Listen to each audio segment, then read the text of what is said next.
বাংলাদেশ সময়ে যারা আজ আমাদের সাথে সম্পৃক্ত হয়েছেন পৃথিবীর যে প্রান্ত থেকে সবাইকে বলছি আজ আহ, জুন মাসের 2 তারিখ সকাল 10:30। আমি দুটো প্রসঙ্গে কথা বলতে চাই। একটি হলো আমেরিকা, ইসরায়েল, ইরান, অন্যটি বাংলাদেশের ইসলামী ব্যাংক। আশা করব আপনারা পুরো ভিডিওতে আমার সঙ্গেই থাকবেন। যারা আন্তর্জাতিক খবর বেশি পছন্দ করেন তাদেরকে বলবো যে মাঝে মাঝে বাংলাদেশের গুরুত্বপূর্ণ খবরগুলো আপনাদের জানা খুব জরুরি, কারণ সবার আগে দেশ। যখন শেখ হাসিনা দেশ থেকে বিদায় নিল তখন আমরা একটা ভঙ্গুর অর্থনীতি দেখেছি। কারণ শেখ হাসিনা এবং তার কুশীলবরা বাংলাদেশের অর্থনীতিকে লুটপাট করে বিদেশে পাচার করে তারা ব্যক্তিগতভাবে লাভবান হয়েছেন, আর দেশটাকে অর্থনৈতিকভাবে শূন্য বা একটা কি বলবো তলাবিহীন ঝুড়িতে তৈরি করেছিলেন। প্রথম টার্গেট হয়েছিল শেখ হাসিনার এস আলমের মাধ্যমে ইসলামী ব্যাংক। খুব দুঃখের সাথে বলতে হয়, তখন আমরা ধরে নিয়েছিলাম, অনেক ইসলামী ব্যাংকের গ্রাহকরা বলছিলেন যে আমরা অপেক্ষায় আছি। বারবারই তারা অনেকেই টাকা তুলে নিচ্ছিলেন ইসলামী ব্যাংক থেকে। তারল্য সংকট তৈরি হচ্ছিল। ব্যাংকের হাজার হাজার কর্মীরা হতাশ ছিলেন যে ব্যাংকটা শেষ পর্যন্ত দেউলিয়া হয়ে যায় কিনা। দুঃখের সাথে বলতে হচ্ছে যে শেখ হাসিনার সময় ব্যাংকটা পুরোপুরি দেউলিয়া হওয়ার আগেই হাসিনার পতন হয়। এটি দুঃখের সাথে বলছি না, বলছি যে রক্ষা পায় শেখ হাসিনার হাত থেকে। কারণ ছাত্র জনতার অভ্যুত্থানে হাসিনা পালিয়ে যেতে বাধ্য হন, হাসিনার রেজিমের পতন হয় এবং নতুন করে অন্তর্বর্তীকালীন সরকার ক্ষমতায় বসার পর ইসলামী ব্যাংক আবার ঘুরে দাঁড়াবার চেষ্টা করে। এর পরপরই এস আলমদের মতো সেই অর্থনৈতিক দানবরা, অর্থনীতি না লুটপাটের দানবরা বিএনপিকে কিনে ফেলে। আমি নির্দ্বিধায় বলবো বিএনপি কষ্ট পেলেও আমার কিচ্ছু করার নাই। এবং এস আলমের অন্যতম সহযোগী খুরশিদ আলমকে ইসলামী ব্যাংকের চেয়ারম্যান করে বসায় বর্তমান সরকার। কল্পনা করেন। আমার মনে আছে আমি হাসিনার আমলে কয়েকটা ভিডিওতে বলেছিলাম যে সরকার অদল বদল হলে কিছু লোকের কিছু হয় না। এর মধ্যে যারা মানে আমাদের ব্যবসায়ী সমাজ আছেন যারা, তাদের কিছু হবে না, কারণ তারা সব দলকে টাকা দিয়ে কিনে ফেলে, আর এই রাজনৈতিক দলগুলো টাকার কাছে নিজেকে বিক্রি করে দেয়।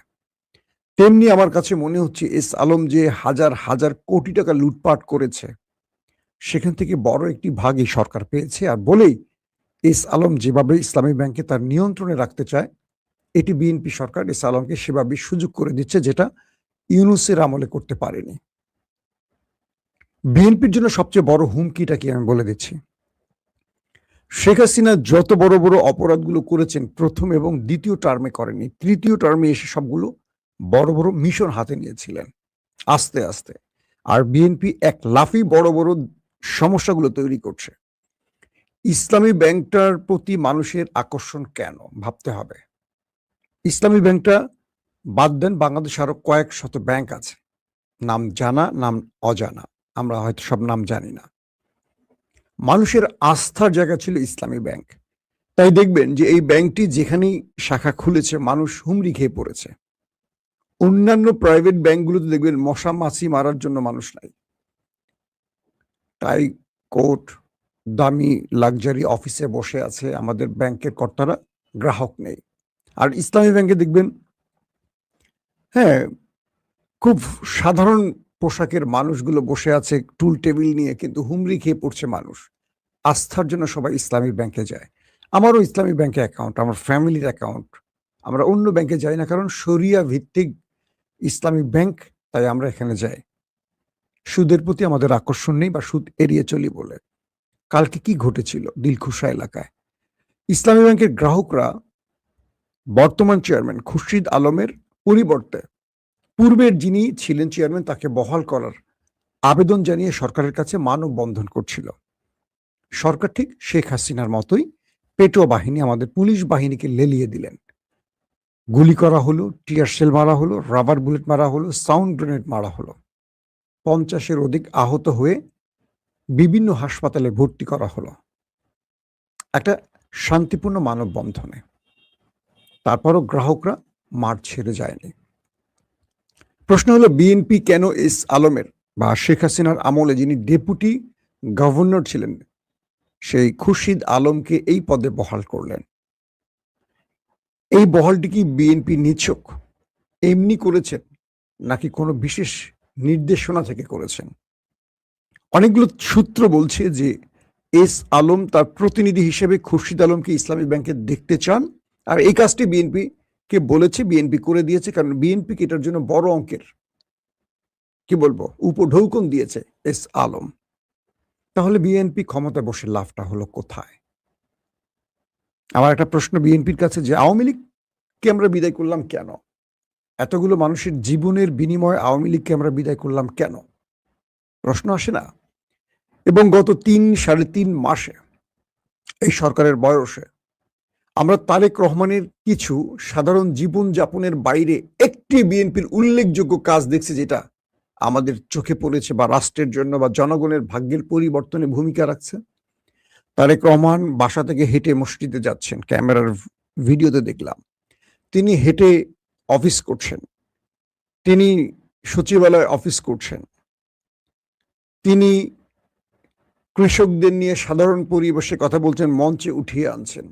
তিনি প্রিয় আমাদের ভাবি জুবাইদা ম্যাডামকে নিয়ে হাত ধরে রাস্তায় হাঁটছেন, নিজে গাড়ি ড্রাইভ করছেন, প্রোটোকল কম নিচ্ছেন, জ্যামের মধ্যে তিনি প্রোটোকল অনুযায়ী রাস্তা ফাঁকা করছেন না, জ্যামের মধ্যে তিনি বসেন। এই বিষয়গুলো আমাদের রাষ্ট্রের জন্য আসলে কি ভূমিকা রাখে? এগুলো সিনেমাতে ভালো লাগে একদম। আমি আমার প্রিয় দল বিএনপি, তারপর কথাগুলো বলছি কারণ বিএনপি যেন আওয়ামী লীগের মতো পালাতে না হয়। আজকে যারা আমাদের কথাগুলো শুনছেন আর গুপ্ত বলবেন, কালকে এই লোকগুলি আবার আওয়ামী লীগের ছাতার নিচে চলে যাবে। লিখে রাখেন, একদম মার্ক করে রাখেন। বাংলাদেশে এই মুহূর্তে যে সমস্যাগুলো, ধরেন আগে জ্যাম ছিল কোথায়? ঢাকার মূল রাজধানীতে। বাংলাদেশের বিভিন্ন ডিস্ট্রিক্টে আমাকে সফর করতে হয়, মামুলি গ্রাম মফস্বল শহরগুলোতে মুভ করতে পারি না, জ্যাম জটে, কোনো শৃঙ্খলা নেই। মনে হয় রাষ্ট্রের কোনো বাপ মা নেই। এই রাষ্ট্রের কোনো বাপ মা আছে বলে আমার মনে হয় না। একটা মামুলি গ্রামের মধ্যে গাড়ি নিয়ে ঢুকে দেখি রিক্সা এখান দিয়ে একটা, অটো রিক্সা এখান থেকে, ওখান থেকে আরেকটা, নসিমন এখান দিয়ে একটা ঢুকে বসে আছে। ট্রাফিক নেই, ব্যবস্থাপনা নেই, কিচ্ছু নাই। ঘন্টার পর ঘন্টা দাঁড়িয়ে থেকে নিজে ট্রাফিকের দায়িত্ব পালন করে নিজের গাড়িটা বের করতে হচ্ছে। ইসলামী ব্যাংকের যদি, যেহেতু এটা জামাত সমর্থিত ব্যক্তিরা প্রতিষ্ঠানটা তৈরি করেছেন, দেখেন একটা বিষয় খেয়াল করেন, জামাতের প্রতি মানুষের আস্থাটা কেন বাড়ছে? ইবনে সিনা, ইসলামী ব্যাংক হাসপাতাল, ইসলামী ব্যাংক, তারপর ধরেন আপনার আরো যে প্রতিষ্ঠানগুলো জামাতের আছে সবগুলোর নাম আমি জানি না, প্রত্যেকটা প্রতিষ্ঠানের প্রতি মানুষের আস্থা। আমি আমার মেয়েকে নিয়ে গেলাম স্কয়ারে ডাক্তার দেখাবার জন্য। আপনারা জানেন আমার মেয়েটা অসুস্থ ছিল মাঝখানে। স্কয়ারের কসাই ডাক্তার আমাকে প্রায় লক্ষাধিক টাকার একটা টেস্ট ধরিয়ে দিয়েছে মামুলি গ্যাস্ট্রিকের জন্য। তার ব্যবহার ভয়ঙ্কর খারাপ। আমার ওয়াইফ, আমার মেয়ে এসে বললো, বাবা এই ডাক্তারের কাছে যাবো না, তার ব্যবহার যথেষ্ট খারাপ। স্কয়ারের একজন ডাক্তার, আমি নাম না বলছি। পরক্ষণে তারা চলে গেল ইবনে সিনা, লেডি ডাক্তার, একজন আমার বন্ধুর ওয়াইফ, আব্দুল্লাহ ভাই, আপনার প্রতি আমার সালাম। তিনি হজে আছেন, তার জন্য দোয়া করবেন। আব্দুল্লাহ ভাইকে ফোন দিলাম, তার ওয়াইফ ডক্টর ইবনে সিনার, তিনি আমাকে আরেক ডাক্তার সাজেস্ট, প্রথমে নিচে দেখলেন, পরে আরেক ডাক্তারকে সাজেস্ট করে দিলেন।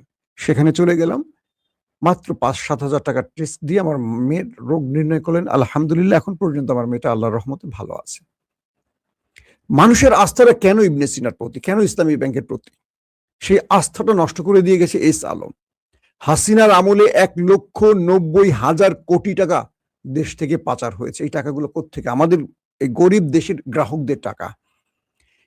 বিএনপি এই টাকাগুলো ফেরত আনার কাজ না করে বরং অন্যান্য আবারও যেন ইসলামী ব্যাংকটাকে লুটপাট করা যায় সেই সুযোগটা তৈরি করে দিচ্ছে। আমি বলতে পারি তারেক রহমানের এই সরকার বেশি দিন টিকবে না। লিখে রাখেন, কারণ তারেক রহমানের সরকারকে টিকতে দেবে না এই বিএনপির মধ্যে আওয়ামী লীগের পেতার তারা ভর করেছে। ইসলামী ব্যাংকটাকে তারা ধ্বংস করে তারা তারেক রহমানের বিদায়ের পথ তৈরি করে দেবে। আমি খুব বিনয়ের সাথে বলবো, এই ব্যাংকটিকে তার মূল মালিকের হাতে দিয়ে দেন, ন্যায় অন্যায়ের ফয়সালা তারা করুক।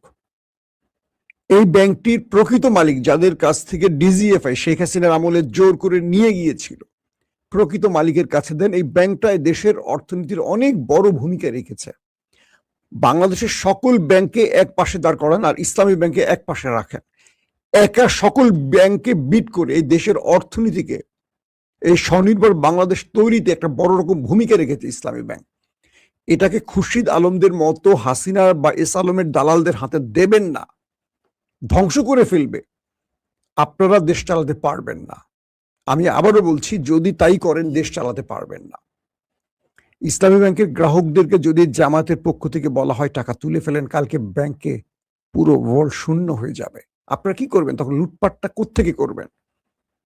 ইতিমধ্যে বহু জায়গা থেকে টাকা তুলে ফেলা হচ্ছে। আমি আমার টাকা তুলে ফেলবো আজকালকের মধ্যেই। আমি আমার ফ্যামিলি সবাই তুলে ফেলছে, শুধু আমি একটু ওয়েট করছিলাম। আমার সকল টাকা আমি তুলে ফেলবো, প্রয়োজনে হাসিনার ব্যাংকে রাখবো। কিন্তু লুটপাট হওয়া, মানে যেই ব্যাংক লুট করবে সেই ব্যাংকে টাকা রাখবো না। তো বিএনপি যদি এই ভুলটা করে, আমি মনে করি প্রথম বছরের 3-3.5 মাসে তাদের যে জগা খিচুড়ি অবস্থা, এখনই বিভিন্ন জায়গায় গেলে ভুয়া ভুয়া স্লোগান শুনতে হয়। জুলাইয়ের যোদ্ধারা ঘুমিয়ে পড়েনি। হাসিনাকে যারা তাড়িয়েছে তারা জেগে আছে, তারা দেখছে বিএনপি কি করছে।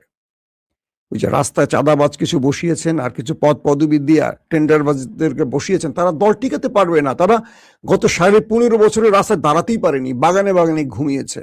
হাসিনাকে একটা পশম ছিটতে পারেনি। এরা বিএনপিকে বাঁচাবে মনে করেন? পুলিশের মধ্যে কি সব বিএনপি? পুলিশের মধ্যে ম্যাক্সিমাম আওয়ামী লীগ। তারা সুযোগের অপেক্ষায় আছে, সরকার নির্দেশ দিবে জামাতকে পেটাবে, ঠিক আছে।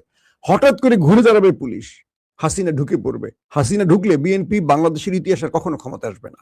লিখে রাখেন, বাংলাদেশে যদি আওয়ামী লীগ ঢোকে, জামাত আর আওয়ামী লীগ হবে মূল দুটো দল। বিএনপি হারিয়ে যাবে, কারণ বিএনপি 15.5 বছর পর ক্ষমতায় বসে তারা যে ভুলগুলো শুরু করছে, সেই ভুলগুলো যদি এখনই না শুধরায়, মানুষ আর বিএনপির প্রতি আস্থা রাখবে না। দুটো দল থাকবে, হাবিল আর কাবিল। এখন হাবিল কোনটা কাবিল কোনটা আপনারা ধরে নেন, বিএনপি বাদে হাবিল আর কাবিল থাকবে, জামাত আর আওয়ামী লীগ। অথবা আওয়ামী লীগ যদি নিশ্চিহ্ন হয়ে যায়, বিএনপির এই শাসন ব্যবস্থা তৃতীয় আরেকটি দল তৈরি করবে, সেটা এনসিপি হোক বা কেউ হোক। আমি বুঝতে পারছি যারা আমার কথা শুনে হতাশ হচ্ছেন তাদেরকে বলছি, আমরা এই বিএনপিকে দেখতে চাইনি। ইসলামী ব্যাংকটার অপেক্ষা ছিলাম, একটা সরকার পরিবর্তন হলে ব্যাংকটা বেঁচে যাবে, কিন্তু লাভটা হলো কি? সরকার পরিবর্তন হলো কিন্তু ব্যাংকটাকে আবার সেই দানবদের হাতে তুলে দেওয়া হলো। এটা তারেক রহমানের সুশাসনের লক্ষণ নয়। তারা আমি বুঝি না সে কি আদৌ প্রধানমন্ত্রী নাকি নেপথ্যে কেউ কলকাঠি নাড়েন। কারণ তারেক রহমানের সাথে কাজ করতে গিয়ে আমি তার এরকম মানে সিদ্ধান্তের বিষয়গুলো জানতাম না। তিনি অন্য চিন্তা করতেন। তিনি জিয়াউর রহমানের ছেলে, তিনি এখন পর্যন্ত যা করছেন খুব চমৎকার করার চেষ্টা করছেন, কিন্তু বাকিগুলো কি করছে? এই জায়গাটাতে আমি মনে করি বিএনপিকে খুব দ্রুত সিদ্ধান্ত নিতে হবে যে তারা যে কাজগুলো করছে জনগণের আস্থা আছে কিনা, জনগণ তাদের উপর ভরসা রাখছে কিনা, জনগণ খুশি কিনা। প্রত্যেকটা টেলিভিশন বিএনপির দখলে, কিন্তু দেখেন তাদের ভিডিওর নিচে কমেন্টগুলো, জরিপগুলোর নিচে কমেন্টগুলো, 80, 84, 90% মানুষ বিএনপির প্রতি হতাশা দেখাচ্ছে। সময় টিভি জরিপ করছে, যমুনা টিভি জরিপ করছে, তাদের সমর্থিত গণমাধ্যমগুলো জরিপ করছে, বিএনপির প্রতি সব মানুষের হতাশা। মাত্র 3.5 মাসের মধ্যে খাল কেটে কিচ্ছু করতে পারবেন না, কার্ড দিয়ে কিচ্ছু করতে পারবেন না, কিচ্ছু না। হাসিনা তার চেয়ে বেশি করেছে, সারা বাংলাদেশে ফ্লাইওভার, মেট্রো রেল, এটা সেটা বহু কিছু করেছে, পদ্মা সেতু। হাসিনাকে মানুষ তাড়িয়েছে শুধু সুশাসনের জন্য। তিনি সুশাসন বাদ দিয়ে তিনি একটা দুঃশাসন তৈরি করেছিলেন। আমি বিশ্বাস করি ইসলামী ব্যাংক তার প্রকৃত মালিকদের হাতে যাবে। যদি না যায়, এই ব্যাংকে কোনো টাকা থাকবে না, গ্রাহক তার টাকা তুলে ফেলবে। তখন ব্যাংকটা কি করবেন? পানিতে ভিজিয়ে ভিজিয়ে তাবিজ বানিয়ে খাবেন? কিচ্ছু করা যাবে না, ব্যাংকটা পুরো দেউলিয়া হয়ে যাবে। লিখে রাখেন আগামী 2-3 মাসের মধ্যে কি হয় দেখেন। দর্শক, আশা করি সরকারের বোধোদয় হবে, নতুবা অনেক বড় বিপদে পড়বে এই সরকার। আমি দেখতে পাচ্ছি দলটাকে ভালোবাসে, দলটার জন্য 15.5 বছর ওয়েট করেছি আমরা, অনেক কষ্ট করেছি, দেশ থেকে পালিয়েছি, অনেক ঝঞ্ঝা মাথায় নিয়েছি, পালিয়ে জীবন ফেরারি জীবন কাটিয়েছে। আজকে সেই দলটাকে নিয়ে এইভাবে সমালোচনা করতে ভালো লাগছে না, কিন্তু করতে বাধ্য হচ্ছে, কারণ দলটা ভুল লাইনে হাঁটছে। তার ট্রেল লাইন রেখে সে লাইনচ্যুত হয়ে গেছে আমার কাছে মনে হচ্ছে। কেন দলের কাছে মনে হচ্ছে না বুঝি না। আসেন আমি কয়েকটা আন্তর্জাতিক গুরুত্বপূর্ণ খবর দিই আপনাদের, যেটার জন্য বসে আছেন। মার্কিন যুক্তরাষ্ট্রের সাথে ইরানের সকল আলোচনা ইরান বন্ধ করে দিয়েছে। ইরান স্পষ্ট বলে দিয়েছে যতক্ষণ হিজবুল্লাহর উপরে বা লেবাননের উপর ইসরায়েল অ্যাটাক করবে, আর কোনো আলোচনা আমেরিকার সাথে হবে না। সকল আলোচনার দরজা বন্ধ করে দিয়েছে ইরান। ইরান ঘোষণা দিয়ে বলেছে যে আমাদের চুক্তির মধ্যে সকল ফ্রন্টের যুদ্ধের বিষয়টি সম্পৃক্ত ছিল, কিন্তু ইসরায়েল লেবাননে ঢুকে তাদের কয়েকটি অঞ্চল দখল করেছে, নিরীহ মানুষদের হত্যা করছে, শিশুদের মারছে, প্রতি মুহূর্তে বোম্বিং করছে। একদিকে যুদ্ধ, অন্যদিকে আলোচনা কোনোভাবেই সম্ভব নয়। আমরা মার্কিন যুক্তরাষ্ট্রের সাথে আমাদের যত রকম আলোচনা ছিল সেই সকল আলোচনা থেকে বেরিয়ে আসছে। যুদ্ধ হলে যুদ্ধ, শান্তি হলে শান্তি।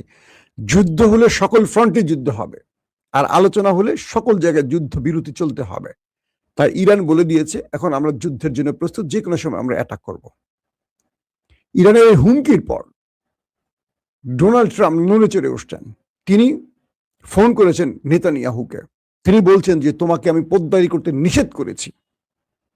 মার্কিন কয়েকটি গণমাধ্যম এই খবরগুলো ফ্ল্যাশ করে দিয়েছে। কিছু গণমাধ্যম বলছে ট্রাম্পের নেতানিয়াহুর সাথে কথা বলেছেন, তাকে যুদ্ধ বন্ধ করতে বলেছেন। আর কিছু গণমাধ্যম ভেতরের অফ দ্য রেকর্ড কিছু তথ্য বের করে এনেছে, সেখানে তারা বলেছে নেতানিয়াহুকে শাসিয়েছে, গালিগালাজ করেছে, বলেছে যে তুমি থাকতে জেলে, ট্রাম্প বলছে নেতানিয়াহুকে, তুমি থাকতে জেলে, তোমার বিরুদ্ধে এত দুর্নীতির মামলা রয়েছে, তোমাকে আমি বাঁচিয়ে রেখেছি, তোমার জনগণ তোমাকে পছন্দ করে না, বিশ্ব তোমার দেশটাকে পছন্দ করে না, এখন পর্যন্ত আমি এই দেশটার পক্ষে দাঁড়িয়ে ইরানের হাত থেকে বাঁচিয়ে রেখেছি।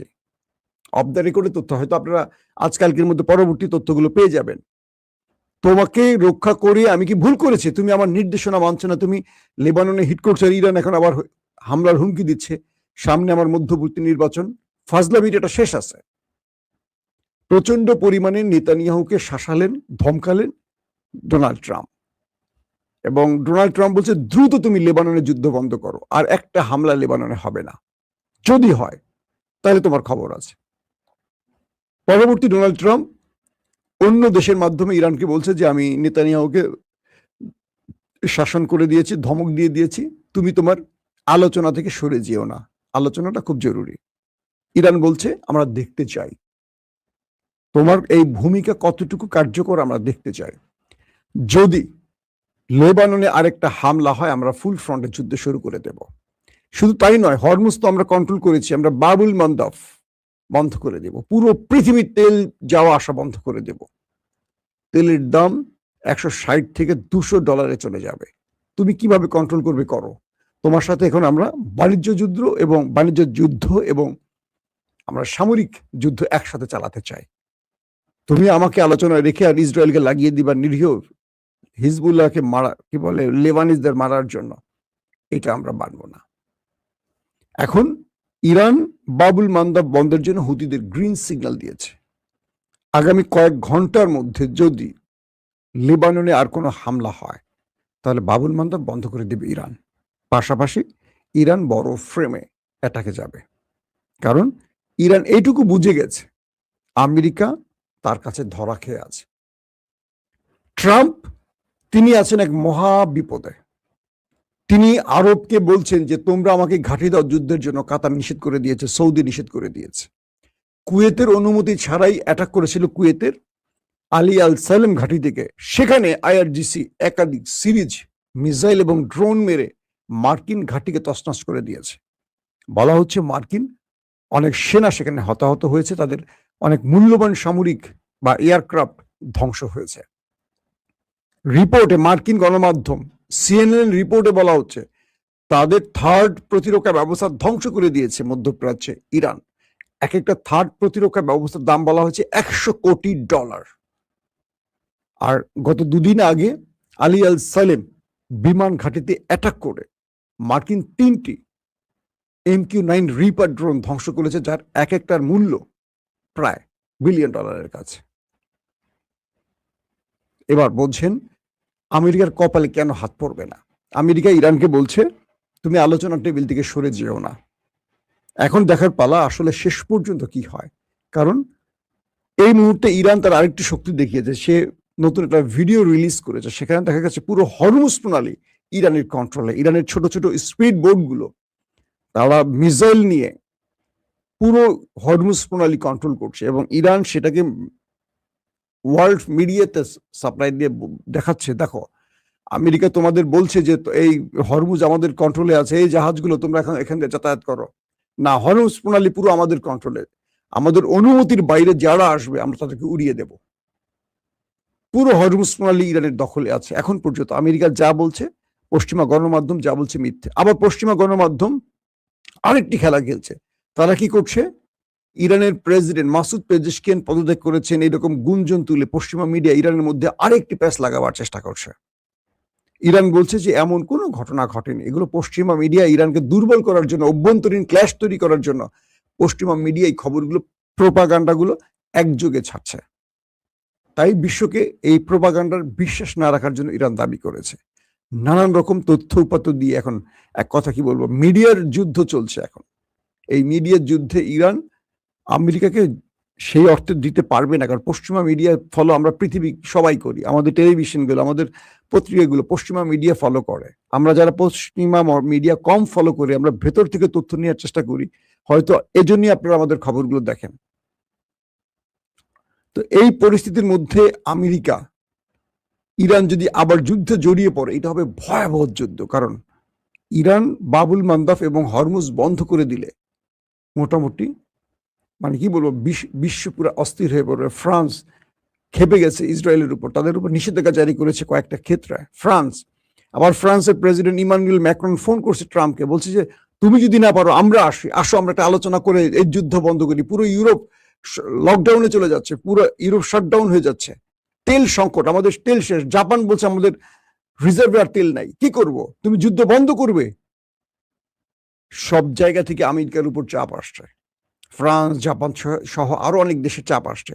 এই মুহূর্তে ইরানের সাথে আলোচনা ছাড়া বিকল্প কোনো পথ আর আমেরিকার খোলা নেই। এরই মধ্যে যদি ইসরায়েল আবার লেবাননে হামলা করে, তাহলে এটা বড় ফ্রেমে একটা কি বলবো মহাযুদ্ধের দিকে চলে যাবে। প্রত্যেকে ভালো থাকবেন। আল্লাহ হাফেজ।